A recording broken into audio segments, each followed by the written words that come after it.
नमस्कारः सर्वेभ्यः उपस्थितेभ्यः सभी उपस्थित जनों को नमस्कार। स्वागत है आपका सी सीरीज के नवीन वीडियो में। इस वीडियो में हम लोग देखेंगे जंप स्टेटमेंट्स क्या होते हैं, उसको हम लोग कैसे यूज करते हैं, सब में क्या डिफरेंस है अलग अलग जंप स्टेटमेंट्स में।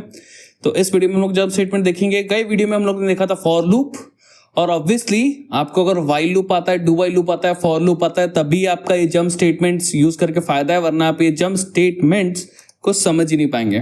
ठीक है, तो प्रीवियस वीडियोस को देख लो, वो प्लेलिस्ट में है, उसका डिस्क्रिप्शन में लिंक है प्लेलिस्ट का, और ऊपर आई बटन में भी दिख रहा होगा। तो आओ जंप स्टेटमेंट्स को बिना किसी विलंब के प्रारंभ करते हैं। तो सबसे पहला जंप स्टेटमेंट जो हम लोग सीखने वाले हैं आज, वो है ब्रेक। अभी आपके सामने जो ये कोड प्रस्तुत किया है मैंने, इस कोड को अगर आप ध्यान से देखोगे तो इसमें ज्यादा कुछ नहीं हुआ है। आपका लूप प्रिंट हो रहा है फ्रॉम 1 till 10, माने 1 2 3 4 5 6 7 8 9 10, 10 बार आपका लूप चल रहा है, जिसमें ये प्रिंटफ स्टेटमेंट प्रिंट हो रहा है, जिसमें ये इटरेटिव, ये जो वेरिएबल का वैल्यू है 1 2 3 4 5 जो काउंटिंग होगी, ये 1 to 10 चलेगा। सिंपल है, बेसिक है, ये हम लोग का बेस है। इसके ऊपर फिर हम लोग ब्रेक को यूज करके देखेंगे कैसे यूज करना है, क्या होता है उससे। ठीक है, इसको पहले मैं रन करता हूं। ओके, तो आप अभी सिंपली यहां पे देख पा रहे होंगे कि हम लोग का जो इटरेशन है 1 to 10 प्रिंट हो रहा है। अब यहां पे मैं क्या चाहता हूं, लेट्स से जब मैं इटरेशन 5 पे पहुंच जाऊं, मेरे को 6 7 8 9 10 पे जाने का मन नहीं है, तो मैं क्या चाहता हूं कि जब मेरा इटरेशन 6 पे पहुंचे तब मेरा लूप है ना उधर का उधर ही ब्रेक हो जाए, इवन ये इटरेशन 6 भी प्रिंट ना हो। सो ऐसे समय पे आपका जब लूप चल रहा है, आपको बीच से ब्रेक करना है लूप को, तो आप ब्रेक स्टेटमेंट का यूज करेंगे, लेकिन कंडीशनली करेंगे। राइट, हम लोग का जब 6 आएगा तभी, ठीक है, वही प्रिंटफ स्टेटमेंट से पहले, ताकि वो प्रिंट भी ना हो। इस हिसाब से अभी हम इस कोड को एडिट करते हैं। यहां पे प्रिंटफ के पहले हम लोग लिखेंगे if statement. Right, if I is equal to 6, तो हम लोग क्या करेंगे, इस इफ ब्लॉक को खोल देंगे और इसके अंदर हम लोग ये ब्रेक स्टेटमेंट लिखेंगे, और ऑब्वियसली लास्ट में सेमीकोलन लगता है। ठीक है, अब इस स्टेटमेंट से क्या होगा, इस स्टेटमेंट से ये होगा कि जब आपका इटरेशन चल रहा है 1 के लिए, 2 के लिए, 3 के लिए, 4 के लिए, 5 के लिए, जब 6 के लिए आएगा तब ये कंडीशन ट्रू हो जाएगी, तब ये अंदर का पार्ट रन होगा और यहाँ पे ब्रेक स्टेटमेंट चल जाएगा। जैसे आपका ब्रेक स्टेटमेंट चलेगा, क्या होगा, आपका फॉर लूप वहां का वहां ही ब्रेक हो जाएगा, माने 6 7 8 9 10 बाकी आगे के नहीं चलेंगे, उधर का उधर ही ब्रेक होके माने ये फॉर लूप के बाहर आ जाएगा और यहाँ पे लूप एंडेड दिखाएगा। इसको रन करके देखते हैं, और जैसा हम लोग ने इंटेंट किया था वैसा ही यहाँ पे हुआ है। ठीक है, 6 और उसके आगे के पार्ट हट गए। ये था आपका basic simple break statement. Okay, जो हम लोग का अभी नेक्स्ट जंप स्टेटमेंट है वो है कंटिन्यू। इसको हम लोग अभी यूज करेंगे। यहाँ पे जो अभी कोड लिखा है वो बेसिक 1 to 10 प्रिंट करने वाला है, जैसे हम लोग का प्रीवियसली था। इसको फिर भी एक बार मैं रन करके दिखा देता हूं जी। तो आपका यहाँ पे इटरेशन 1 to 10 है। अब यहाँ पे आप क्या चाहते हो, आप लेट्स से इस बार चाहोगे कि जो 6th इटरेशन है, ये जब भी 6th इटरेशन पे आए, सिर्फ ये पर्टिकुलर 6th इटरेशन ही जो है ब्रेक हो, बाकी सब क्या हो, कंटिन्यू हो। यानी कैसे प्रिंट हो, इटरेशन 1 2 3 4 5 6 न हो, ठीक है, 6 न चले, लेकिन 7 8 9 10 वैसे क्या वैसे ही चले। ऐसे समय पे आपको सिर्फ एक पर्टिकुलर इटरेशन को क्या करना है, ब्रेक करना है, बाकी के इटरेशंस को आगे क्या करना है, कंटिन्यू करना है। इसके लिए ये स्टेटमेंट को बोलेंगे हम लोग कंटिन्यू। इसको करके देखते हैं। सिमिलरली हम लोग ऑब्वियसली पूरा स्टेटमेंट माने वो पूरा 6th इटरेशन चलने के पहले ही हम लोग उस पर्टिकुलर 6th इटरेशन को ब्रेक करना चाहते हैं, इसके लिए हम लोग उसको ऊपर ही लिखेंगे। इसके नीचे लिखेंगे तो प्रिंट होने के बाद ब्रेक होकर फायदा नहीं। तो इसके लिए कभी भी ब्रेक और कंटिन्यू स्टेटमेंट है, हम लोग अपने यूज के हिसाब से इसको ऊपर नीचे किधर लिखना है वो डिसाइड करते हैं। अभी हम लोग को 6th इटरेशन चाहिए ही नहीं, इसके लिए हम लोग सबसे टॉप पे लिखेंगे जो भी हम लोग की कंडीशन रहेगी वो। हम लोग यहाँ पे क्या लिखते हैं, हम लोग यहाँ पे लिखते हैं if I is equal to 6। अगर ऐसा होता है तब हम लोग क्या करेंगे, हम लोग करेंगे कंटिन्यू। ठीक है, सेमीकोलन भी लगेगा इसमें भी। अब यहाँ पे होगा क्या, इसको रन करके मैं आपको दिखाता हूँ। यहाँ पे जैसा आप देख सकते हो, आपका इटरेशन 1 चला, 2 चला, 3 चला, 4 चला, 5 चला, लेकिन जब 6th इटरेशन चला, ऐसा नहीं है कि इटरेशन ही बंद हो जाता है। ठीक है, इटरेशन 6 इटरेशन चला, लेकिन वो जैसे ही इफ कंडीशन में ये आए जो कि वैल्यू 6 था और ये 6 इक्वल हुआ, यानी ये कंडीशन ट्रू हो गई, तो हम लोग का कंटिन्यू ये स्टेटमेंट चल गया। और जैसे ही हम लोग का स्टिक इटरेशन पे ये इफ स्टेटमेंट ट्रू होगी, कंटिन्यू चला, आगे का जो पार्ट है वो स्किप हो गया। वो पर्टिकुलर इटरेशन जब भी वो कंटिन्यू स्टेटमेंट इसको देखता है, वो पर्टिकुलर इटरेशन ब्रेक हो जाता है, लेकिन ये ब्रेक नहीं है, ये कंटिन्यू है। इसके लिए आगे का जो भी इटरेशंस है 7, 8, 9, 10 वो कंटिन्यू हो जाता है। तो एक पर्टिकुलर इटरेशन, एक लेट्स से आपका फॉर लूप में एक पर्टिकुलर इटरेशन चल रहा है, उस एक ही पर्टिकुलर इटरेशन को आपको ब्रेक करना है, आगे कंटिन्यू करना है, तो आप यूज करेंगे कंटिन्यू। जिस मोमेंट पे आप कंटिन्यू लिखेंगे उसके बाद जितना भी वो फॉर लूप का पार्ट होगा वो स्किप हो जाएगा, पर्टिकुलर वो इटरेशन का, उसके बाद से कंटिन्यू हो जाएगा। ऐसी जगह पे ब्रेक यूज करते हैं तो पूरा का पूरा फॉर लूप ही ब्रेक हो जाता। ये अंतर हुआ आपका ब्रेक और कंटिन्यू में। अब आपका नेक्स्ट स्टेटमेंट क्या होगा? ओके, जो हम लोग का नेक्स्ट जंप स्टेटमेंट है वो है रिटर्न।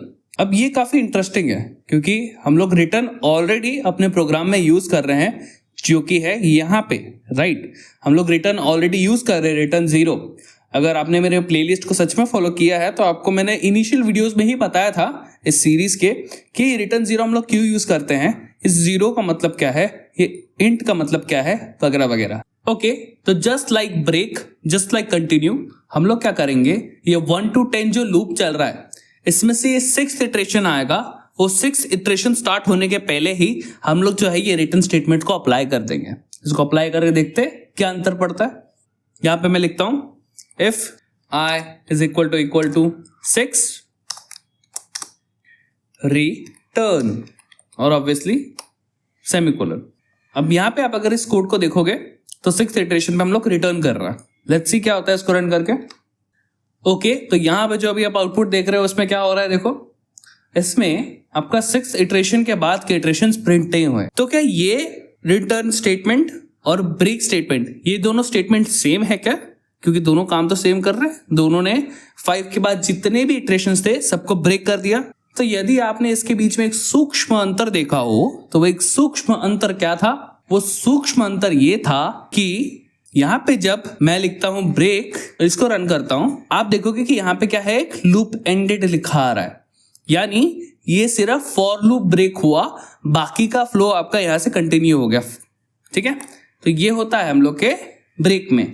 इसी के जगह पे अगर हम लोग क्या कर देते हैं, रिटर्न कर देते हैं, तब क्या हो रहा है देखो, तब आपका सिर्फ लूप ब्रेक नहीं हुआ बल्कि पूरा का पूरा फंक्शन ब्रेक हो गया। और क्योंकि पूरा का पूरा फंक्शन ब्रेक हुआ, आपका ये आगे का प्रिंट स्टेटमेंट भी रन नहीं हुआ। इसका मतलब है कि जहां पे ये रिटर्न स्टेटमेंट आ जाता है, कंपाइलर इसको जहां पे रीड करता है, उस एक पर्टिकुलर मोमेंट पे ही वो आपका सिर्फ लूप नहीं, पूरा का पूरा फंक्शन को ब्रेक कर देता है। और अभी हम लोग कौन से फंक्शन में है, मेन फंक्शन में, तो पूरे के पूरे मेन फंक्शन को वहां पे ही ब्रेक कर देता है, एंड लगा देता है उस मेन फंक्शन को। और क्योंकि वो मेन फंक्शन है, उसको एंड कर दोगे तो प्रोग्राम ही एंड हो जाएगा। तो इसके लिए हम लोग का प्रोग्राम ही एंड हो जाता है डायरेक्टली। यानी कि आप इसके पश्चात जो भी लिखे कुछ भी वैल्यू का नहीं होगा। समझो आपने 10 बार लिख दिया, वैसा कुछ अंतर नहीं पड़ेगा। ये 10 बार आपका लूप एंडेड लिख के कोई फायदा नहीं, क्योंकि यहां पे जब 6th इटरेशन होगा तब आपका यहाँ पे फंक्शन रिटर्न हो जाएगा। इसको क्या बोलेंगे, फंक्शन रिटर्न होगा। आपका फॉर लूप नहीं ब्रेक होगा, आपका पूरा का पूरा फंक्शन रिटर्न हो जाएगा। ठीक है, फंक्शन रिटर्न होगा और आपका यहाँ पे आगे जो भी पार्ट लिखा है वो कुछ भी नहीं चलेगा। तो रिटर्न क्या करता है, आपके फंक्शन को रिटर्न कर देता है, अर्थात आपके फंक्शन को ही एंड कर देता है। लेकिन ये रिटर्न शब्द क्यों यूज किया है? अगर आप यहाँ पे देखोगे, आपने यहाँ पे क्या किया, रिटर्न के आगे कुछ लिखा नहीं है। जब आप कुछ नहीं लिखते हो तो यहाँ पे देखो क्या आ रहा है, रिटर्न वैल्यू इज 13। यदि आप यहाँ पे लिख दो रिटर्न 1 और इसको रन करो, तब यहाँ पे क्या आता है देखो, रिटर्न वैल्यू इज 1। ये रिटर्न ना कि सिर्फ आपके फंक्शन को एंड करता है, अपितु एक वैल्यू को भी रिटर्न करता है फंक्शन को। जिससे क्या होता है, उस एक रिटर्न वैल्यू से हम लोग ये पता कर सकते हैं कि वो फंक्शन क्या सक्सेसफुल था, क्या सक्सेसफुल नहीं था रन होने में। अगर सक्सेसफुल था तो उसको कौन सी वैल्यू रिटर्न करनी थी, लेट्स से कोई वैल्यू कैलकुलेट करके रिटर्न करनी हो तो, या तो कुछ एक मैसेज उसको सेंड करना हो फंक्शन को एंड होने के बाद। ऐसे कंडीशन पे ये रिटर्न वैल्यू यूज होता है। और अगर आपने सच में मेरे प्रीवियस के वीडियोस फॉलो किए हैं तो आपको पता होगा कि ये रिटर्न स्टेटमेंट 0 लास्ट में ही क्यों लिखा जाता है। ये रिटर्न 0 इसके लिए लिखा जाता है लास्ट में हमेशा, कि लास्ट तक अगर आपका प्रोग्राम पहुंच गया तो मतलब आपका प्रोग्राम पूरा का पूरा रन हुआ है। That means it's a successful execution. अगर सक्सेसफुल एग्जीक्यूशन हुआ है तो उसको हम लोग मार्क करते हैं 0 से, माने 0 मीन्स सक्सेसफुल एग्जीक्यूशन। तो यहाँ पे अगर लास्ट तक आपका प्रोग्राम पहुंच गया तो मतलब सक्सेसफुल है, राइट। तो इसमें लास्ट में हम लोग सिर्फ रिटर्न नहीं करते, हम लोग रिटर्न 0 करते हैं। इसके कारण आप जब भी इसको रन करोगे ना और यहाँ पे आप देखोगे 0 के अलावा कुछ और नंबर है, इसका मतलब कुछ तो गड़बड़ हुआ है। हम लोग समझ जाएगा प्रोग्रामर कि यहाँ पे कुछ तो गड़बड़ हुआ है, ठीक है। कभी कभी ऐसा होता है जब आप प्रोग्रामिंग कर रहे हैं, आपको कुछ एरर पता नहीं चल रहा, बीच में आपका प्रोग्राम आपको लग रहा है कि अच्छे से चल रहा है, बट एक्चुअल में वो किधर क्रैश हो रहा है। ऐसे कंडीशन में आप हमेशा चेक कर सकते हो कि रिटर्न वैल्यू क्या आ रही है। रिटर्न वैल्यू अगर 0 आ रही है मतलब आपका फंक्शन 100% सक्सेसफुली चल रहा है, कुछ तो अलग प्रॉब्लम है।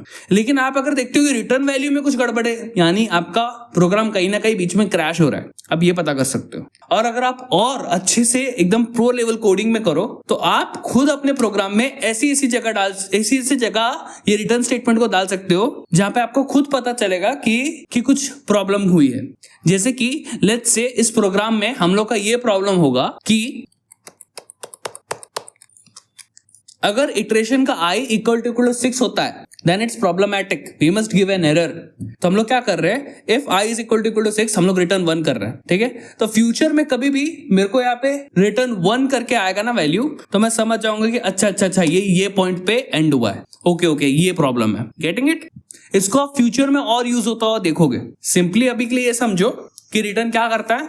नंबर 1, रिटर्न आपके फंक्शन को एंड कर देता है जिस फंक्शन के अंदर रिटर्न स्टेटमेंट लिखा है। नंबर 2, वो एक वैल्यू रिटर्न करता है, ठीक है, वो एक वैल्यू रिटर्न करता है। इस वैल्यू से आप ये अनुमान लगा सकते हैं कि आपका फंक्शन सही से चला है कि नहीं चला है। अगर फंक्शन सही से चला है तो क्या वैल्यू वो रिटर्न करना चाहता है, अगर फंक्शन सही से नहीं चला है तो क्या वैल्यू रिटर्न करना चाहता है। यहाँ पे एक बहुत ही कन्वेंशनल तरीका है एक फंक्शन सक्सेसफुली चल रहा है नहीं चल रहा है इसको बताने के लिए, वो है या तो रिटर्न 0 होगा या तो रिटर्न 1 होगा। रिटर्न 0 मींस सक्सेसफुल एग्जीक्यूशन, वो तभी होगा जब भी आपका प्रोग्राम लास्ट तक पहुंचे, इसके लिए इसको रिटर्न 0 लास्ट में लिखते हैं। लेट्स से बीच में आपने कुछ ऐसा फ्लो बनाया है जिसमें आप चाहते हो कि एक पर्टिकुलर पॉइंट पे आके हम लोग को प्रोग्राम जो है प्रॉब्लमैटिक होगा, इसके लिए हम लोग उसको उधर स्टॉप करके एरर दे देंगे। तो ऐसे में आप रिटर्न 1 डाल सकते हो। लेट्स से आप ये दोनों ही ना डालो तो कोई गार्बेज वैल्यू हो जाएगी, आपको अपने आप पता चल जाएगा कि रिटर्न स्टेटमेंट लिखा ही नहीं है, कुछ प्रॉब्लम है। आई होप सो मैंने आपको समझा दिया हो, आप कंफ्यूज ना हुए हो। बेसिकली ये 3 चीज याद रखो जो मैंने बताई। रिटर्न फंक्शन को एंड करता है जिस फंक्शन में वो है। सेकंड, वो एक वैल्यू रिटर्न करता है, उस वैल्यू से हम लोग ये पता कर सकते हैं कि वो फंक्शन सक्सेसफुली चला या अनसक्सेसफुली चला और क्या वैल्यू वो रिटर्न करना चाहता है। ओके, जो हम लोग का नेक्स्ट अभी जंप स्टेटमेंट है वो है एग्जिट। ये रिटर्न की तरह ही काम करता है, बस इसमें अंतर ये है कि ये जो फंक्शन है ये आपके फंक्शन को एंड नहीं करता, ये पूरे प्रोग्राम को एंड कर देता है। इसको पहले यूज करके देखते हैं। सिमिलरली मैं इफ स्टेटमेंट डालूंगा if i = 6 और अगर ऐसा होता है तो मैं क्या करूंगा, एग्जिट इस फंक्शन को यूज करूंगा। यहाँ पे एक प्रिकॉशन कि एग्जिट फंक्शन हमेशा अपने अंदर एक पैरामीटर लेता है, ठीक है। जैसे हम लोग रिटर्न के आगे कुछ लेके कुछ वैल्यू को रिटर्न करते हैं, ये जो एग्जिट फंक्शन है इसमें भी एक वैल्यू ये रिटर्न मांगता है। तो आप यहाँ पे 1 लिख सकते हैं या 0 लिख सकते हैं। लेट्स से आपको ऐसा करना है कि 6 पे आने पे कुछ गड़बड़ हो गई, भाई हम लोग का प्रोग्राम में गड़बड़ हो गया, हम वी वांट टू एग्जिट। तो यहाँ पे लिखा return 1 means unsuccessful execution, 0 means successful execution. तो हम लोग ये एग्जिट फंक्शन को भी यूज कर सकते हैं, ठीक है। इसको रन करके देखते हैं पहले। तो यहाँ पे देखो ये है आपका एग्जिट फंक्शन, ये भी सिमिलरली उसी की तरह काम कर रहा है। 6 इटरेशन आया तब एग्जिट 1 हुआ। यहाँ पे हम लोग का जो फंक्शन है वो एंड हो गया विद रिटर्न वैल्यू 1, ठीक है। तो इसमें और रिटर्न में आप देखोगे तो कोई अंतर आपको दिखेगा नहीं, बट एक सिग्निफिकेंट अंतर ये है कि एग्जिट आपके पूरे के पूरे प्रोग्राम को एंड कर देता है, रिटर्न सिर्फ फंक्शन को करता है। लेकिन वो फंक्शन अगर मेन फंक्शन हो तो प्रोग्राम ही एंड हो जाता है। सो द पॉइंट इज कि आपको पूरे के पूरे प्रोग्राम को एंड करना है, आप एग्जिट फंक्शन यूज करेंगे। लेकिन आपको सिर्फ उस फंक्शन को एंड करना है तो आप क्या यूज करेंगे, रिटर्न। यहाँ पे आपको उसका अंतर पता चलेगा नहीं क्योंकि अभी तक आपने एक ही फंक्शन को यूज करना सीखा है जो कि है मेन फंक्शन। फ्यूचर में जब आप फंक्शंस के चैप्टर को सीखेंगे जो मैं आपको समझाऊंगा आने वाली वीडियोस में, तभी आपको ये समझेगा कि जब आप अलग अलग फंक्शंस बनाते हो तो उस फंक्शन में रिटर्न सिर्फ वो फंक्शन को एंड करता है ना कि प्रोग्राम को, और एग्जिट फंक्शन आपके पूरे के पूरे प्रोग्राम को एंड करता है नो मैटर वो कौन से फंक्शन में हो। ये अभी थोड़ा मतलब डिंचिक लग रहा होगा कि भाई क्या हो रहा है, ये सब कौन सी बातें चल रही है। अगर आप सी लैंग्वेज नहीं जानते तो, अगर आप फंक्शंस नहीं जानते तो उसको आप बात के लिए रखो अपने क्वेश्चंस को। बस अभी सिंपली ये समझो, रिटर्न है आपके किसको एंड करता है, फंक्शन को एंड करता है, और एग्जैक्ट आपके पूरे प्रोग्राम को एंड करता है। दोनों वैल्यूज रिटर्न करते हैं। उस वैल्यू रिटर्निंग से हम लोग पता लगाते हैं कि सक्सेसफुल एग्जीक्यूशन हुआ कि नहीं, या कोई सी वैल्यू रिटर्न करना चाहता है यूजर। ओके, जो नेक्स्ट आपका जंप स्टेटमेंट है, जो कि इस वीडियो का लास्ट जंप स्टेटमेंट है, वो है गो टू लेबल। अभी तो आपके सामने एक बेसिक कोड है जिसमें 3 चीजें प्रिंट होगी, एक्चुअल में 4 चीजें, लेबल 1, लेबल 2, लेबल 3 और प्रोग्राम एंड। इसको रन करके मैं एक बार आपको दिखाता हूं। ये देखोगे, label 1, label 2, label 3, program end, simple. अब यहाँ पे लेट्स से आप एक कोई पर्टिकुलर पॉइंट से अपने एग्जीक्यूशन को चाहते हैं, ठीक है, तो वो आप कैसे करेंगे। लेट्स से आप यहाँ पे ना लेबल 2 और लेबल 3 को प्रिंट करना चाहते हैं, लेबल 1 को प्रिंट नहीं करना चाहते हैं। अब ऐसे कंडीशन पे अगर फॉर लूप होता तो हम लोग फॉर लूप के अंदर कर देते, लेकिन यहाँ पे कैसे करेंगे ये चीज। यहाँ पे ये लेबल 1 प्रिंट होने से हम लोग कैसे रोके। एक है कि आप इसको डिलीट कर दो, but we are not looking for that. हम लोग चीजों को स्किप करने को ट्राई कर रहे हैं। अगर ऐसे हटाना होता तो डायरेक्टली हटा देते।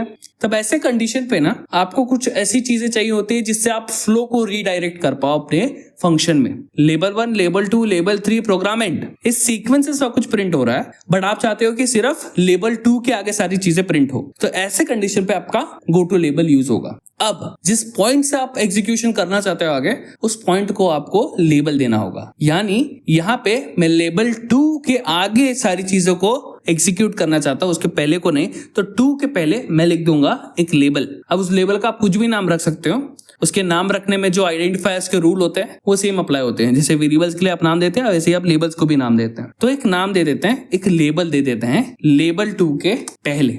यहाँ पे मैं क्या नाम देता हूँ, मैं देता हूँ लेट्स से L2, क्योंकि सेकंड से चालू हो रहा है। ऐसे करके मैंने लेबल दिया और यहाँ पे मैंने क्या दिया, कोलन। सेमी कोलन नहीं है, ये कोलन है। कोलन 2 गोल गोल है, ठीक है। एक गोल एक कॉमा को सेमी कोलन बोलते हैं। तो यहाँ पे ये एक लेबल बन गया और इसके आगे का जो भी पार्ट है वो लेबल 2 से स्टार्ट होएगा, ठीक है। यहाँ पे मैंने लेबल 2 दे दिया, इस पॉइंट को लेबल 2 बोल दिया, ठीक है। और मैं क्या चाहता हूं कि जैसे ही मेरा प्रोग्राम स्टार्ट हो, इसको मैं थोड़े सेकंड के लिए हटा दूं।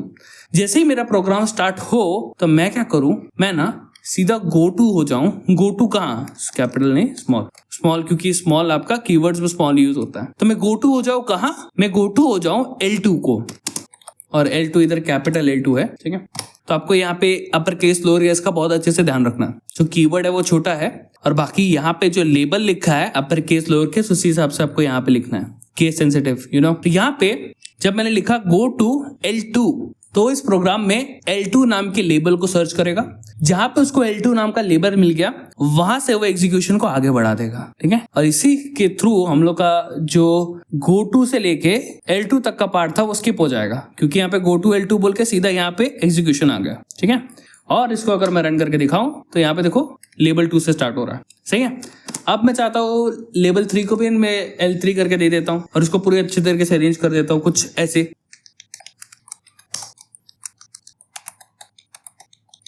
तो यहाँ पे L1, L2, L3 तीनों लिख दिया है और बराबर से मैंने सब इंडेंटेशन भी दे दिया है, तो आपको सुंदर दिखे वो। तो अब यहाँ पे L2 के पास जाना है, आप L2 के पास जा सकते हो। L3 के पास जाना है, आप L3 के पास जा सकते हो, कोई प्रॉब्लम नहीं है, L3 वाला आएगा। लेकिन अगर आप L1 लिखोगे तो L2, L3 दोनों आएंगे, ठीक है, क्योंकि एग्जीक्यूशन में लेवल चीजों को ब्रेक नहीं करता। यानी अगर आपने गो टू L1 किया तो L1 के बाद आगे जितनी भी पार्ट है उसको एज इट इज लेगा, ठीक है। तो ये आपका फ्लो को आपने रिडायरेक्ट किया यूजिंग गो टू। ये है अपना गो टू। अब आप गो टू के साथ बहुत एक इंटरेस्टिंग चीज कर सकते हैं। आप गो टू से चीजों को लूप करा सकते हैं without using for, do while और वाइल लूप, ठीक है। इन तीनों लूप को छोड़ के आप सिर्फ गो टू को यूज करके एक लूप बना सकते हैं। वो लूप का कोड मैं आपको दिखाऊंगा, बाकी मैं आप पे छोड़ता हूँ, आप उस लूप को समझो और मास्टर करो बेसिकली गो टू लेबल को। अब यहाँ पे इस कोड को देखो, यहाँ पे जैसे हम लोग लूप में करते हैं, मैंने एक इटरेटिंग वैल्यू लग दी I, जो कि काउंटिंग लिए यूज होगा 1, और कहां तक चलाना है वो मैंने n इस वेरिएबल से सेट कर दिया जो कि 50। तो मैं सिर्फ इतना बताया आपको, ठीक है। इसको मैं रन करता हूं और यहाँ पे देखोगे मैंने वैसे तो ये प्रोग्राम एंड स्टेटमेंट लिखा है और यहाँ पे इटरेशन स्टेटमेंट लिखा है। इटरेशन स्टेटमेंट को सिर्फ मैंने एक बार लिखा है। यहाँ पे रन करता हूँ, कितनी बार आता है, 50 बार। 50 बार इटरेशन स्टेटमेंट प्रिंट हुआ जैसे मैंने इंटेंड किया। अब हो सकता है इसमें प्रॉब्लम हो, मैंने 20 करके देखता हूँ प्रॉब्लम है क्या। सो 1 to 20, अरे वाह ये भी सही से काम कर रहा है। अब क्या मैं करूँ इसको 10 to 20, क्या तब भी काम करेगा, और 10 to 20 भी काम कर रहा है, मतलब ये लूप की तरह एकदम प्रॉपर काम कर रहा है। लेकिन इसमें आप देखोगे मैंने एक भी जगह पे ना ही फॉर, ना ही वाइल, ना ही डू वाइल यूज किया। यहाँ पे मैंने सिर्फ क्या यूज किया, गो टू लेबल। तब ये आपका टास्क है, आपके ऊपर है, आप इस गो टू लेबल को स्वयं समझे, ठीक है। पर्टिकुलरली ये चीज मैंने खुद ही दिमाग लगा के डिस्कवर की थी, ऑल्दो इंटरनेट पे अवेलेबल होगी, बट ये बहुत एक इंटरेस्टिंग चीज है। हम लोग का फॉर लूप कितना सिंप्लीफाई करके चीजों को हम लोग को देता है। हम लोग को हमेशा ये गो टू लेबल यूज नहीं करना पड़ता। लेकिन एक और चीज है, इस गो टू लेबल से पॉसिबली हम लोग को ज्यादा कंट्रोल भी मिलता है। अब ज्यादा कंट्रोल से रिस्पॉन्सिबिलिटी भी बढ़ जाती है। मोर पावर मोर रिस्पॉन्सिबिलिटी, यहाँ पे मोर कंट्रोल मोर रिस्पॉन्सिबिलिटी, ऐसा भी होता है, ठीक है, प्रोग्रामिंग में। ऐसे समय पे गो टू एकदम मतलब यूज नहीं करने का भाई। सिंपल सा रीजन यही है कि ये आपके फ्लो को किधर से किधर भी घुमा सकता है। एक लीनियर फ्लो नहीं होता, वो फ्लो आप किधर से भी किधर घुमा सकते हैं। ऐसे कंडीशन पे आपका पूरा स्पेगेटी कोड बन जाएगा। स्पेगेटी कोड का मतलब क्या है कि नूडल्स की तरह आपका कोड किधर से भी किधर जा रहा है। जब फ्लो डिसाइडेड नहीं होगा, फ्लो ऐसे रैंडमली किधर भी जाएगा, तो आप ये चीज इंश्योर नहीं कर सकते कि हर समय आपका जो कोड है वो कंसिस्टेंटली रन हो। इसके लिए गो टू लेबल को रिकमेंड नहीं किया जाता, आप इसको यूज करें। और इसी के साथ हम लोग अपने इस वीडियो को यहाँ पे विराम देते हैं। हम लोग ने आज सीखे जंप स्टेटमेंट में break, continue, return, exit, go to label, और गो टू लेबल से हम लोग ने फॉर लूप भी बना दिया। और ये भी जाना कि गो टू लेबल को हम लोग नहीं यूज करना है, क्योंकि वो ज्यादा कॉम्प्लेक्स हो सकता है, अपने कोड को ज्यादा कॉम्प्लेक्स बना सकता है, स्पेगेटी कोड बना सकता है और प्रॉब्लम क्रिएट कर सकता है। और अगर गलती से आपने इस वीडियो को क्लिक कर अगर आप यहाँ तक पहुंच गए तो आपका धन्यवाद। नेक्स्ट वीडियो में हम लोग फिर से मिलेंगे, तब तक के लिए वंदे मातरम, इति चलचित्रम संपूर्णम।